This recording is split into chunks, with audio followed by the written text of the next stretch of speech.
প্রিয় দর্শক, এই মুহূর্তের সবচেয়ে বড় আপডেট, সুপ্রিম কোর্টে ডিএ মামলার শুনানি।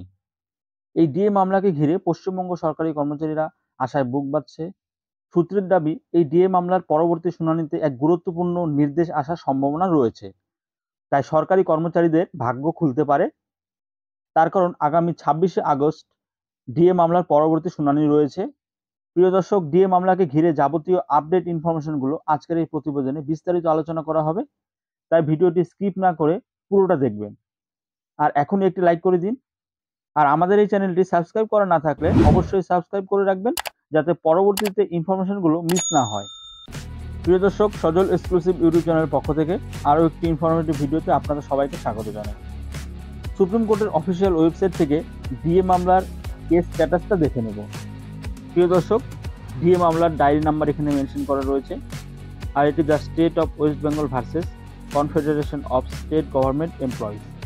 ম্যাটারটি কত তারিখে লিস্টেড হয়েছে, কোন বেঞ্চে লিস্টেড হয়েছে, আসুন দেখে নেওয়া যাক। প্রিয় দর্শক, 26শে আগস্ট ডিএ মামলার পরবর্তী শুনানি হতে চলেছে। কোন বেঞ্চে হবে?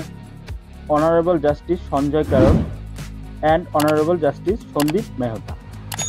সিরিয়াল নাম্বার রয়েছে 4। স্ট্যাটাসটা দেখে নেব। মোশন হিয়ারিংয়ে রয়েছে টপ অফ দ্য লিস্ট, অর্থাৎ টপ অফ দ্য বোর্ড ম্যাটারটিকে রাখা হয়েছে।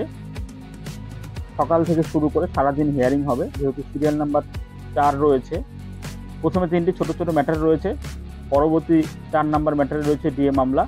সকাল থেকে সারাদিন হিয়ারিং হওয়ার সম্ভাবনা রয়েছে। প্রিয় দর্শক, পরবর্তী হিয়ারিং খুবই গুরুত্বপূর্ণ হতে চলেছে। আর সূত্রের দাবি, ওই দিনই হিয়ারিংয়ে খুব গুরুত্বপূর্ণ নির্দেশ আসতে পারে, সরকারি কর্মচারীদের ভাগ্য খুলতে পারে। তার কারণটা কি, আসুন একটু দেখে নেওয়া যাক। প্রিয় দর্শক, ডিএ মামলার পরবর্তী শুনানির একটি গুরুত্বপূর্ণ দিক হলো বিচারপতি সন্দীপ মেহতার প্রত্যাবর্তন।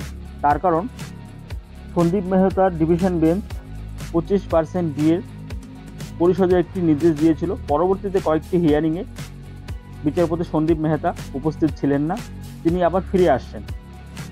আসুন একটু বিস্তারিত জানা যাক। এই শুনানির সবচেয়ে উল্লেখযোগ্য দিক হলো বিচারপতি সন্দীপ মেহতার বেঞ্চে প্রত্যাবর্তন। এর আগে বিচারপতি সঞ্জয় কারোল এবং বিচারপতি সন্দীপ মেহতার ডিভিশন বেঞ্চ কর্মচারীদের পক্ষে রায় দিয়েছিল, বকেয়া ডিএর 25% পরিশোধের নির্দেশ দিয়েছিল। যদিও বিচারপতি মেহতা পরবর্তী শুনানিতে অনুপস্থিত ছিলেন, তিনি এখন 26শে আগস্ট আবার বিচারপতি কারোলের সাথে যৌথভাবে মামলাটি শুনবেন। তাই কর্মচারীদের মুখে হাসি ফুটে চলা সেই দুই বিচারপতি আবার একসাথে মামলাটি শুনছেন। এটি নিঃসন্দেহে একটি ইতিবাচক অগ্রগতি বলা যেতে পারে।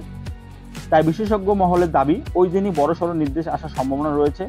25% ডিএ পরিশোধের নির্দেশ ওই দিনই আসার সম্ভাবনা রয়েছে।